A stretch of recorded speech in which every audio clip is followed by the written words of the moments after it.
Alors, nous allons écouter à présent Jean-Pascal Anfray. Jean-Pascal Anfray est maître de conférence HDR à l'École normale supérieure. Il est à l'origine spécialiste d'histoire de la philosophie médiévale et moderne. Il a étudié notamment la question des modalités, du temps et le problème des futurs contingents dans cette partie de l'histoire de la philosophie. Mais il est également spécialiste des approches contemporaines de ces questions-là. Il a notamment publié un article sur la nécessité. Qu'est-ce que la nécessité en 2009 ? Et il publiera l'an prochain un commentaire accompagné d'une traduction de la correspondance entre Descartes et More aux éditions Ithac. Alors, sa conférence aujourd'hui s'intitule « Le fondement des futurs contingents et la cohérence de l'occamisme ». Alors, je vais discuter aujourd'hui du problème des futurs contingents dans une perspective à la fois conceptuelle et systématique d'un côté, historique de l'autre. Et je vais discuter de cette question en abordant la position aujourd'hui couramment qualifiée d'occamiste. L'occamisme sur le problème des futurs contingents peut se caractériser comme la thèse selon laquelle il y a des vérités sur ce qui sera le cas, il y a des futurs contingents vrais, qui ne sont pas des vérités sur ce qui aura lieu de manière inévitable. L'occamisme cherche à réconcilier une forme d'indéterminisme à l'égard du futur ouvert, avec le principe de bivalence et avec l'acceptation qu'il y a des vérités et des faussetés déterminées à l'égard du futur. L'occamisme est une réponse est entre autres une réponse au fatalisme, ou au déterminisme logique.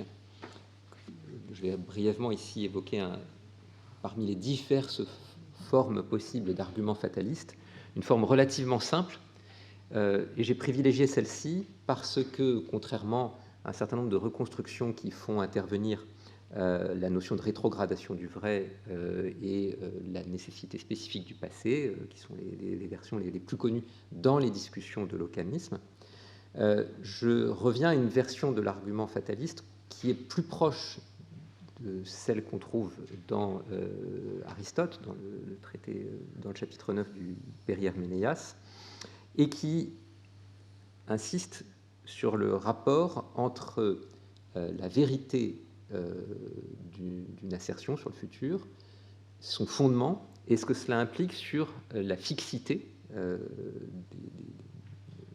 des états de choses, ou des faits, ou des événements, quelle que soit l'ontologie qu'on adopte, en vertu desquels ces assertions sont vraies. Alors, l'argument est très simple. Hein. Si l'assertion « il y aura une bataille navale demain » est vraie maintenant, alors il est fixé qu'il y aura une bataille navale demain. Une parenthèse ici, ce que j'appelle ici la fixité, c'est une forme de nécessité temporelle, distincte de la nécessité logique, et qui implique en particulier qu'aucun agent n'a jamais eu, n'a ni n'aura le pouvoir de changer quelque chose qui est ainsi fixé ou fixe. La fixité du passé ou du présent, que nous accordons spontanément au passé et au présent, que l'argument fataliste cherche à étendre au futur, s'oppose précisément à l'ouverture que, intuitivement, spontanément, nous sommes prêts à reconnaître au futur. Donc je poursuis, deuxième prémisse, si l'assertion « il n'y aura pas de bataille navale demain » est vraie maintenant, alors il est fixé qu'il n'y aura pas de bataille navale demain, ou bien il y aura une bataille navale demain est vrai maintenant, ou bien il n'y aura pas de bataille navale demain est vrai maintenant. L'une ou l'autre de ces deux assertions est vraie. Donc il est fixé qu'il y aura une bataille navale demain, ou bien il est fixé qu'il n'y aura pas de bataille navale demain, et par conséquent, l'avenir, contrairement au futur, contrairement à ce que nous pourrions penser, n'est pas ouvert. Alors, les solutions alternatives à l'occamisme se divisent en deux grandes familles, les solutions dites aristotéliciennes, on peut leur trouver d'autres qualificatifs, mais elles consistent à restreindre le principe de bivalence, c'est-à-dire à rejeter la prémisse 3 en disant que une des manières de motiver ce rejet consiste à restreindre le principe de bivalence dans le cas des assertions sur les futurs contingents. Deuxième famille de réponses, les réponses dites peirsienne, et cette appellation de peirsienne est, à ma connaissance, due aux travaux de Pryor et je crois Hartshorne également. Ces solutions consistent à soutenir que 3 est également, la prémisse 3 cet argument est fausse, pour la bonne et simple raison que l'une et l'autre de ces assertions sont fausses. Elles sont toutes les deux fausses, ce qui n'implique pas de rejet d'un principe logique aussi fondamental que le principe de bivalence, et qui est fondé en fait sur une interprétation du sens de futur comme l'affirmation d'un futur déterminé dans ses causes, qui dans ce cas n'est pas satisfaite. Alors, les solutions, ou la solution occamiste, selon les diverses formes qu'elle revêt historiquement, admet la troisième prémisse de cet argument, et doit par conséquent, si elle admet la validité de l'inférence, rejeter l'une et l'autre des deux prémisses initiales. Alors, Occam motive son rejet de ces prémisses initiales prises selon toute leur généralité en distinguant les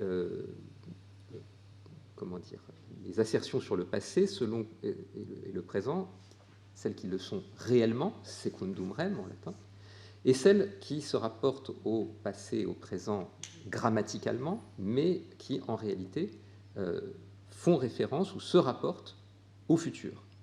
Ce sont celles qui sont sur le passé, secundum vocem. La vérité des secondes dépend de, selon Occam, la vérité de proposition réellement au futur. Qu'est-ce que cela signifie? Ça signifie que, d'une certaine façon, ce sont les conditions de vérité posées dans le futur qui déterminent la vérité présente de l'assertion sur laquelle il y aura une bataille navale demain. Alors, la vérité des secondes donc dépend en réalité de choses, d'événements ou d'états de choses futures qui ne sont pas encore nécessaires, mais contingents. Alors, je vais discuter ici deux objections qui, à mes yeux, en fait, forment à première vue une forme de dilemme qu'on peut adresser à l'encontre de la thèse occamiste, sur laquelle je vais m'étendre plus en détail. Ces deux objections sont: l'occamisme est-il en mesure de préserver réellement la contingence du futur, et l'occamisme est-il en mesure de soutenir que les vérités sur le futur sont fondées? Et le dilemme est le suivant, c'est qu'il semble que ou bien l'occamiste accepte que les vérités futures sont fondées, et alors il doit leur trouver un vérifacteur.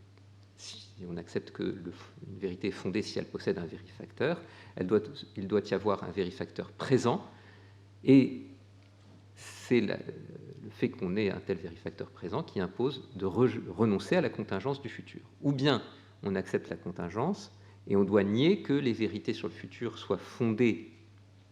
Alors, je dis fondées dans les faits, j'aurais dû, par équivalence, j'étais un peu rapide là, fondées dans des vérifacteurs, par des vérifacteurs, ce qui revient à violer cette exigence de fondement. Alors, l'occamisme s'associe naturellement à une représentation des différentes possibilités telles qu'elles se déploient dans le temps, à partir d'une structure à embranchement. Il ne s'agit pas de dire que le temps a une structure à elle-même embranchement, mais que la représentation des possibilités dans le temps obéit à cette structure à embranchement. Cette structure à embranchement, dans l'occamisme, admet qu'il y a des branches, enfin toutes les branches ne sont pas égales entre elles. Et non seulement il y a une différence entre des branches passées par rapport à un présent figuré dans cette structure, mais également entre les branches futures par rapport au présent qui est spécifié dans cette structure. il y a quelque chose comme une fine ligne rouge, selon une expression consacrée depuis plus d'une vingtaine d'années, depuis un article de Belknap et Green. L'occamisme admet que chaque nœud de la structure arborescente définit un moment du temps par rapport auquel les branches orientées vers la droite désignent des cours alternatifs de l'histoire accessibles à partir de ce moment. Chaque branche maximale définit une histoire possible et une unique branche maximale définit l'histoire actuelle du monde. L'ensemble des propositions vraies. Ici, j'ai donné un exemple qui peut paraître relativement opaque. Bon, c'est simplement l'augmentation de la température globale à la surface de la Terre, dans laquelle je me suis amusé à montrer que un futur antérieur aurait été possible jusqu'en 1980, aurait été une augmentation de plus 1 degré en 2100, et vous comprenez de la même façon les alternatives. Et donc, je fais l'hypothèse dans cette structure que l'avenir correspondrait à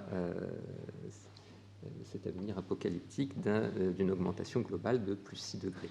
Et une fois qu'on a cette représentation arborescente, eh bien, on peut reformuler l'objection à l'égard que j'avais formulée intuitivement à l'égard de l'occamisme. C'est Macfarlane, dans un article important de 2003 sur la vérité relative, Relative Truth, qui formule cette objection, dit que le problème est que, au fond, dès lors qu'on se donne une ligne rouge, un futur privilégié, et que eh bien, ce futur privilégié fixe le contexte d'énonciation, et fixant ce contexte d'énonciation, en réalité, il n'y a, qu'une réelle possibilité, c'est celle qui est marquée par la ligne rouge. Et selon Macfarlane, les autres possibilités ne peuvent être, dans ce sens, que des possibilités épistémiques. Alors, une réponse d'un occamiste à cette objection consisterait à soutenir que, au fond, c'est une méprise que de lire ainsi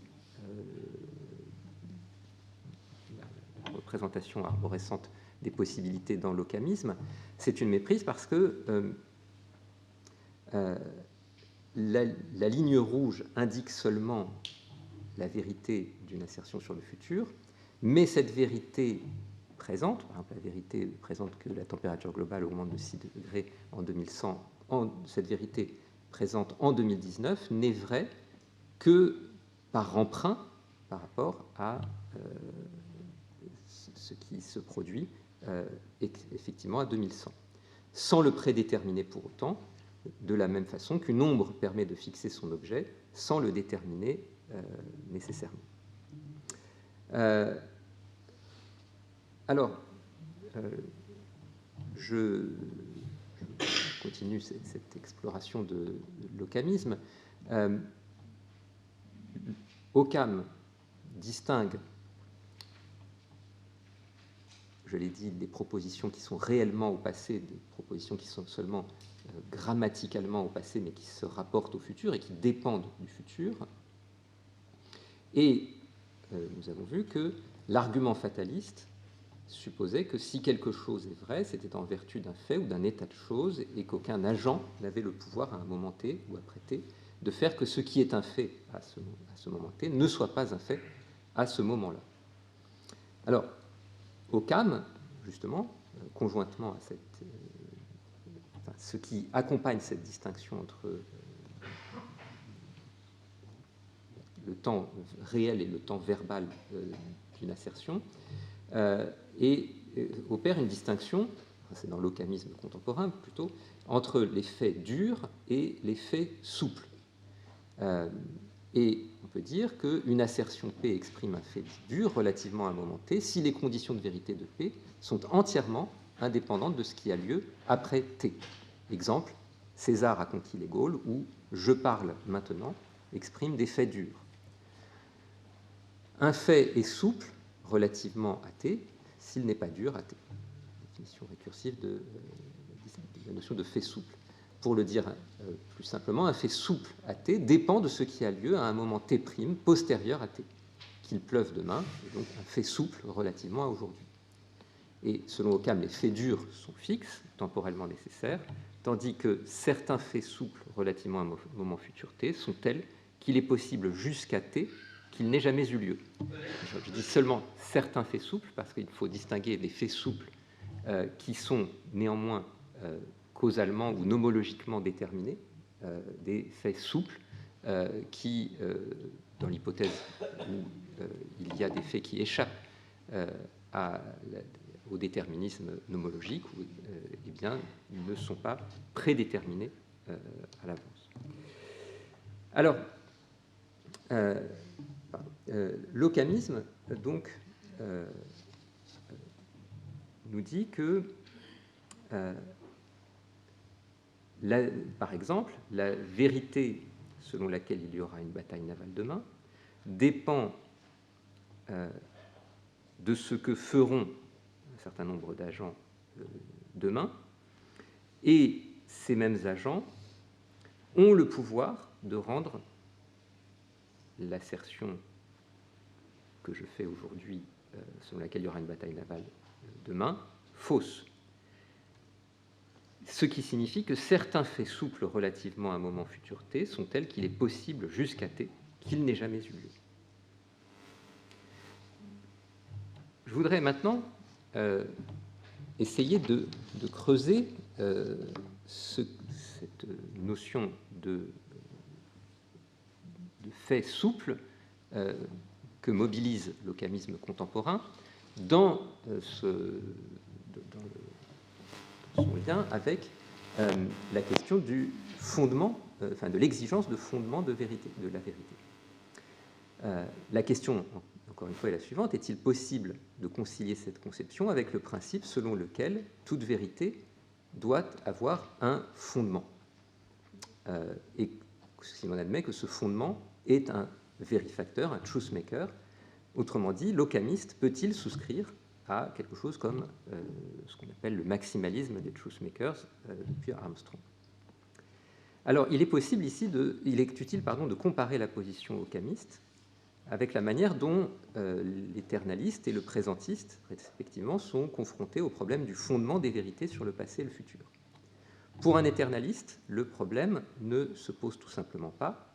La notion d'existence n'étant pas tensée, une assertion de la forme « d'ici n unités de temps, il sera le cas que P », formulée à T, est vraie à condition qu'à un moment T', distant de n unités de temps de T, il est atemporellement le cas que P. Puisque l'existence est non tensée, l'éternaliste peut admettre un vérifacteur existant à ce moment T', plutôt un vérifacteur AT' qui existe simpliquitaire. L'éternaliste pourrait se voir objecter que s'il répond à l'exigence de fondement de la vérité, il le fait au prix de la contingence du futur, étant donné que les événements futurs existent, ce sont des faits établis et il n'est pas possible de les modifier. Mais un éternaliste répondrait que le fait qu'il y ait une bataille navale demain, toujours reprendre cet exemple aristotélicien, à supposer qu'il y en ait une, ce fait existe et en vertu de ce fait, il était vrai avant ce moment donné qu'il y aurait une guerre, qu'il y aurait une bataille navale le lendemain. Mais l'existence de ce fait n'est, selon l'éternaliste, pas incompatible avec la contingence de la vérité, puisque l'existence de ce fait est logiquement antérieure au fait, logiquement antérieure à la vérité de l'assertion selon laquelle il y aura une bataille navale demain. Jusqu'au commencement de cette bataille navale, l'existence de ce fait dépend de décisions, d'actions, d'agents qui auraient pu ne pas être entreprises. Pour l'éternaliste, la fixité est donc une propriété qui s'attache aux faits qui ne dépendent pas contrefactuellement de ce que font les agents.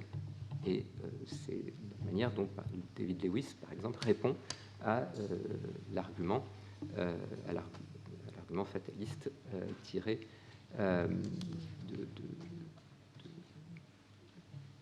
d'une conception dans laquelle il y a une égalité ontologique du futur avec le passé et le présent. Le présentiste soutient que le présent seul existe simpliciter, et par conséquent, il a 3 options théoriques possibles pour accepter et fonder plutôt des vérités sur le passé et le futur. On a eu souvent l'occasion de rencontrer cette question depuis hier, mais je les évoque brièvement. Ou bien il renonce à fonder les vérités sur le futur et le passé dans des vérifacteurs, ou bien il fonde les vérités sur le passé et le futur dans des propriétés instanciées dans le présent, mais orientées vers le passé ou le futur, ce qu'on appelle dans la littérature des propriétés lucrétiennes, ou bien, troisième possibilité, déduire nomologiquement les vérités passées et futures des faits présents. Alors, les options 2 et 3 impliquent l'une et l'autre de renoncer à l'idée que les vérités passées et futures sont indépendantes du présent. Selon la deuxième option, la vérité de la température globale sur Terre aura augmenté de 6 degrés en 2100 est fondée maintenant par le fait qu'une certaine propriété, la propriété d'être telle que la température globale sur le globe est augmentée de 6 degrés en 2100, est instanciée maintenant. Cette stratégie, évidemment, a un coût.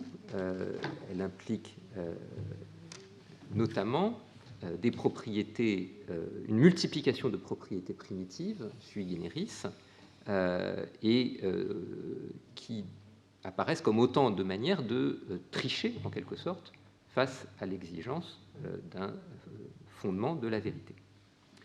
La troisième option consiste à fonder les vérités futures dans les dispositions causales et les lois de la nature. Ainsi, on pourra dire qu'il sera vrai que la température globale sur Terre aura augmenté de 6 degrés en 2100, en raison de l'état présent du monde, et en particulier des émissions de gaz à effet de serre, de l'inaction des dirigeants politiques, des intérêts particuliers, etc., et en soutenant que tout cela, présentement, en 2019, rend nomologiquement inévitable cette augmentation de la température.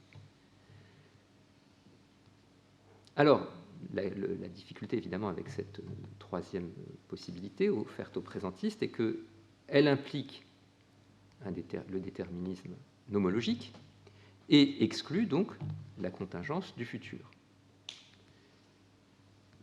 Par ailleurs, on pourrait même dire qu'elle présuppose que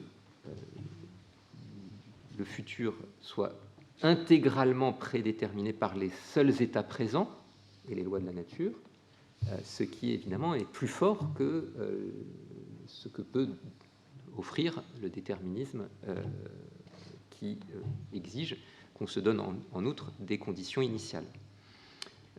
Donc le seul état présent ne permet pas, sous-détermine, même en se donnant les lois de la nature, des lois déterministes, sous-déterminent le futur. Alors, ayant examiné ces deux réponses qui s'offrent aux présentistes et à l'éternaliste,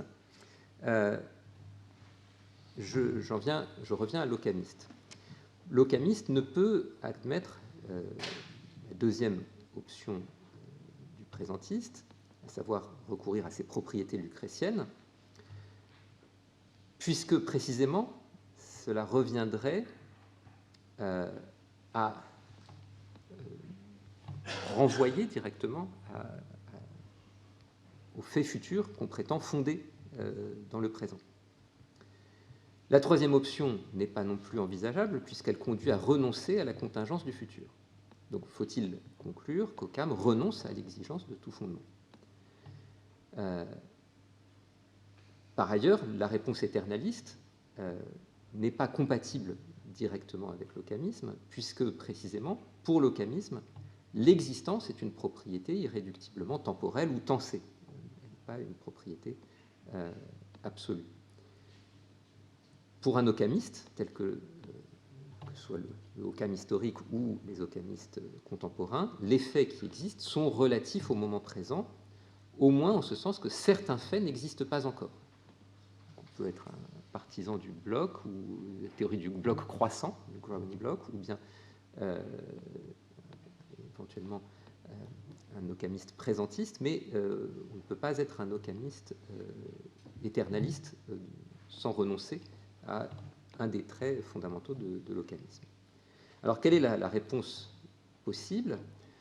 Dans un article récent, de 2012, Sven Rosenkrantz propose la réponse suivante en disant que l'occamiste peut affirmer de manière cohérente qu'une vérité présente sur le futur peut être fondée en vertu de ce qui aura lieu dans le futur, en vertu du fait que dans le futur, il y aura des faits qui, alors, rendront vrai l'assertion correspondante au temps présent. C'est-à-dire que il y aura à l'avenir des faits en vertu desquels il y a une bataille navale, l'assertion il y a une bataille navale maintenant est vraie, et cela suffit à fonder la vérité de l'énoncé au futur, formulé maintenant, asserté maintenant, qu'il y a une bataille navale, il y aura une bataille navale demain. Donc, une vérité peut être fondée à un moment sans être rendue vraie par quelque chose à ce même moment. De même, par analogie spatiale, qu'à 1 km d'ici, P est vrai, sans être rendu vrai par quelque chose ici, mais en vertu de ce qui se passe à 1 km d'ici. Alors, est-ce que cette conception permet de réellement satisfaire l'exigence de fondement?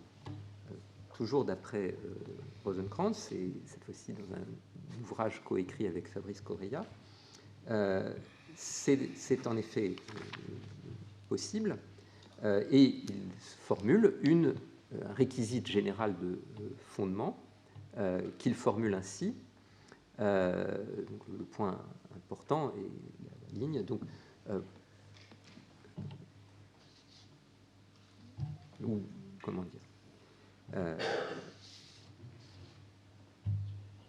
donc nous avons un énoncé psi, et pour tous ces énoncés psi, parfois, enfin à un moment donné, si vous voulez, il y aura alors c'est un quantificateur pluriel en fait, il y aura dx tel que maintenant psi est vrai parce que x existe. Et où l'opérateur maintenant a toujours pour fonction de décaler le moment d'évaluation au moment d'assertion, d'énonciation. Donc, selon cette proposition, sans rentrer trop dans les détails, une vérité sur le futur, encore une fois, est fondée sur ce qui existera, sans que maintenant il n'existe rien qui puisse fonder sa vérité présente.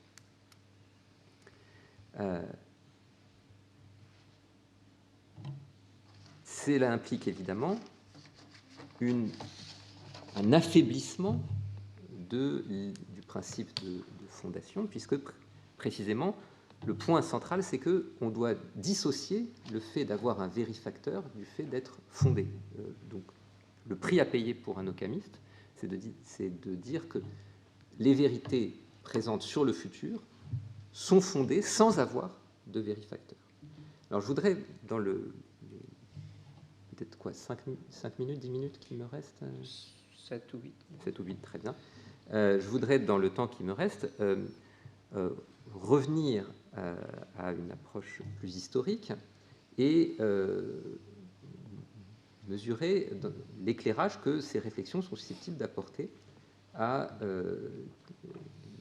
ce problème des futurs contingents et du fondement des vérités contingentes sur le futur dans l'histoire de la philosophie. Ce sera un parcours très bref puisque j'évoquerai ici brièvement Thomas d'Aquin, Occam et Suarez.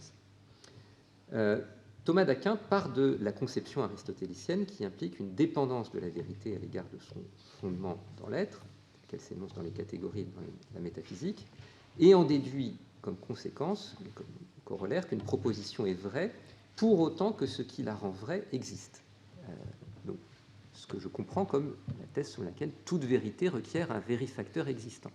Quelque chose est vrai pour autant qu'il existe. Hoc modo est aliquid rerum, quo habet esse. Occam distingue également deux modes d'existence. Le mode d'existence en soi, esse in se ipso, et l'existence dans la cause, esse in causa. Selon Thomas, les événements, les choses, les entités présentes possèdent l'existence in se ipso qui suffit à fonder la vérité des assertions portant sur elles. Thomas est relativement ambigu sur le statut des choses et des événements passés, quant au fait de savoir s'ils sont in se ipso ou pas. Il semble que oui, mais ça paraît peu compatible avec ces thèses. Mais il se penche en revanche sur la question des futurs en disant que les choses, les événements, les états de choses futurs n'existent pas, mais possèdent seulement l'existence in causa. Et il ajoute que les vérités sur le futur ne sont fondées que pour autant qu'elles sont déterminées par leur cause. La future éclipse de lune possède une existence déterminée in causa. Dans le cas où le futur n'est pas déterminé par ses causes, il n'y a pas de vérifacteur, et par conséquent, c'est une conséquence que Thomas d'Aquin tire dans son commentaire du Péri-Herménéas, mais qui cadre mal évidemment avec ses autres options théologiques, notamment l'omniscience divine, mais dans ce cadre naturel, il soutient qu'il faut restreindre le principe de bivalence. Occam, je reviens à lui, soutient quant à lui que la vérité n'est pas une propriété intrinsèque des propositions, comme la blancheur est une propriété du mur, qu'elle n'est pas non plus une relation que la proposition ou l'assertion vraie aurait avec une chose extérieure. La vérité n'est métaphysiquement rien d'autre que la proposition vraie. Donc on a une conception relativement déflationniste de ce qu'est la vérité. Mais ce déflationnisme assumé par Occam ne signifie pas pour autant qu'il renonce à fonder la vérité dans l'être. Il y a bien des conditions objectives qui doivent être satisfaites dans le monde pour qu'un énoncé soit vrai. Le point en fait essentiel, c'est que Guillaume d'Occam veut éviter par là de recourir à une ontologie justement de faits ou d'états de choses. Ce sont simplement des choses, et des choses qui peuvent aussi englober des substances et des qualités qui sont ce qui rendent vrais nos énoncés. Et brièvement, Occam donne il donne une analyse des conditions de vérité des propositions en général et ensuite vers des propositions temporelles. Il nous dit qu'une proposition au présent de la forme S et P, où S, qu'une proposition de la forme S et P en général est vraie, si et seulement si S et P supposent pour une même chose. La notion de supposition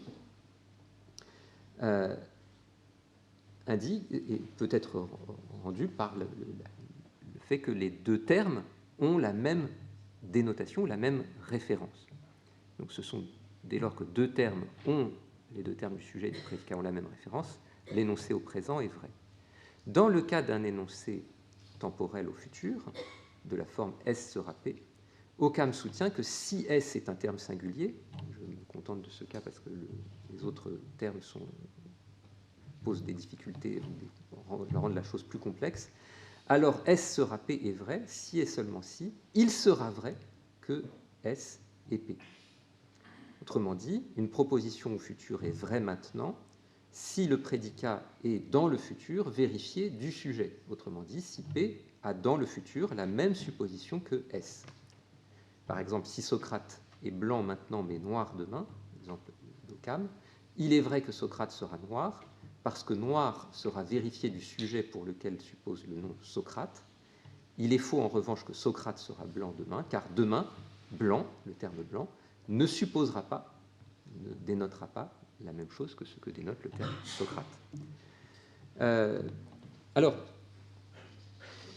en dépit de la formulation qui laisserait entendre que les propositions sur le futur font référence à des entités futures ou impliquent un engagement à des entités futures, en réalité, la théorie occamiste ne requiert pas d'extension de l'ontologie à des entités futures, ni même passées, pour fonder ses vérités. Il suffit pour qu'une proposition affirmative sur le futur soit vraie, que son sujet existe à l'avenir, alors évidemment, il faudrait pouvoir en français utiliser le futur dans cette subordonnée, et que le prédicat dénote à l'avenir la même chose que ce sujet. Donc le refus d'une conception robuste ou substantielle de la vérité comme une relation à un fait permet à Occam de défendre l'idée qu'une proposition est vraie, donc seulement en vertu de l'existence future de quelque chose qui rendra vrai un énoncé correspondant au présent. Et donc sur ce point, l'occamisme tel que le défend Rosenkranz est assez fidèle à la position d'Occam.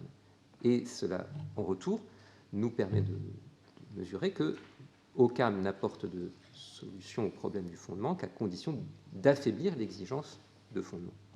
Pour terminer en une minute, ce sera bref, je voudrais évoquer brièvement le cas de Suarez qui, au fond, représente un cas difficile parce qu'il essaye de conjuguer la thèse occamiste selon laquelle le futur est déterminé, il y a des futurs vrais déterminément, avec une conception de la vérité qui est héritée de Thomas d'Aquin et qui donc implique des vérifacteurs existants. Alors, je ne vais pas rentrer dans les détails. Ce que Suarez soutient, c'est que pour qu'une proposition au futur soit vraie, il faut qu'il y ait ce qu'il appelle une futurition de ce que signifie ou de ce qu'exprime cette assertion. Et la futurition, il la définit, dit-il, comme une sorte de relation ou de passage d'un fondement donné à un terme donné. C'est à peu près la seule explication explicite que j'ai pu trouver dans le corpus de Suarez de ce qu'il entend par la futurition. Mais habitudo, en fait, peut être compris aussi comme une disposition présente une disposition dans le présent à ce qu'une chose existe, et existe de telle ou telle façon, dans le futur.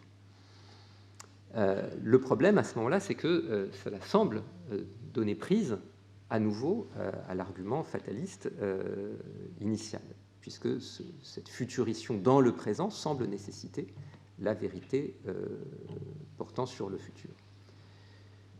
Suarez a une solution qui consiste à soutenir que, en réalité, la futurition n'est pas donnée, n'est pas quelque chose qui existe comme une disposition objective dans les choses, mais n'est en réalité qu'un objet intentionnel, de la pensée divine.